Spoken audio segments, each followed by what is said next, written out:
Foreign வந்தால் 2 இயர்ஸில் life settle அப்படின்னு நினச்சிட்டு இருக்கிறவங்களா நீங்களும் இந்த வீடியோ உங்களுக்கு தான். உங்களோட லைஃப்பை செட்டில் பண்ணுறதுக்கு ஆகிக்கட்டும், உங்களோட கெரியரில் அடுத்த கட்டத்துக்காக போகிறதுக்கு ஆகிக்கட்டும், இல்லாட்டி உங்களோட ஃபேமிலிக்கு சப்போர்ட் பண்ணுறதுக்கு ஆகிக்கட்டும், நிறைய ரெஸ்பான்சிபிலிட்டிஸ் நிறைய கமிட்மெண்ட்ஸை வச்சுட்டு ஃபாரின் வரணும், ஃபாரின் வந்தால் எல்லாத்தையும் செட்டில் பண்ணிடலாம் அப்படின்னு நினச்சிட்டு இருப்பீங்க நிறைய பேர். நீங்கள் எந்த கண்ட்ரிக்கு போனாலும் சரி, கல்ஃப்க்கு போனாலும் சரி, யூரோப் போனாலும் சரி, போக தெரிஞ்சுக்கொள்ள வேண்டிய ஒரு சில விஷயங்கள் இருக்குது. ஃபாரின் கண்ட்ரி ஒன்றுக்கு வேலைக்கு போக உங்களுக்கு ஒரு ஸ்கில்லை வளர்த்துக்கோங்க. எஜுகேஷனல் குவாலிஃபிகேஷன்ஸ் இருந்தால் அதை வச்சு போங்க.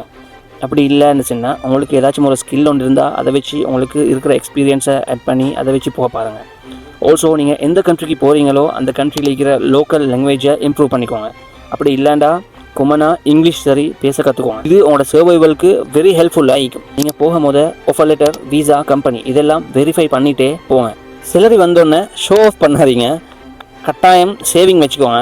குடும்பத்துக்கு சப்போர்ட் பண்ணுங்கள். உங்களோட ஃப்யூச்சருக்காக இன்வெஸ்ட் பண்ணுங்கள். வெரி இம்பார்ட்டன்ட் திங் உங்களோட ஹெல்த்தை கட்டாயம் கவனிச்சுக்கோங்க.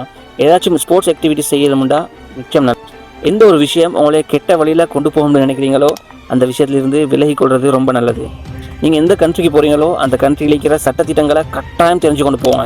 பிகாஸ் அங்கே போய்ட்டு நீங்கள் அந்த நாட்டோட சட்டத்திட்டங்களை மீறி ஏதாச்சும் பண்ணீங்கன்னு சொன்னால் அதோட பின்விளைவு ஆஃப்கோர்ஸ் வெரி டேஞ்சராக இருக்கும். ஸோ ஃபாரின் லைஃப் உங்களோட வாழ்க்கையை மாற்றுமோ இல்லையோ, உங்களோட கேரக்டர், உங்களோட டிசிப்ளின், உங்களோட வேல்யூ இதெல்லாம் நீங்கள் இழக்காமல் இருந்தாலே அந்த மாற்றம் கட்டாயம் வெற்றியாக மாறும். நிறைய பேர் இது மாதிரி சின்ன சின்ன விஷயங்களை பற்றி தெரியாமல் போயிட்டு ஸ்டார்டிங் ஸ்ட்ரகிள், வேலை இஷ்யூஸ் அப்படின்னு சொல்லி பிரச்சனையில் விழுந்து எக்ஸ்பீரியன்ஸ் ஆகித்தான் வெளியே வருவாங்க.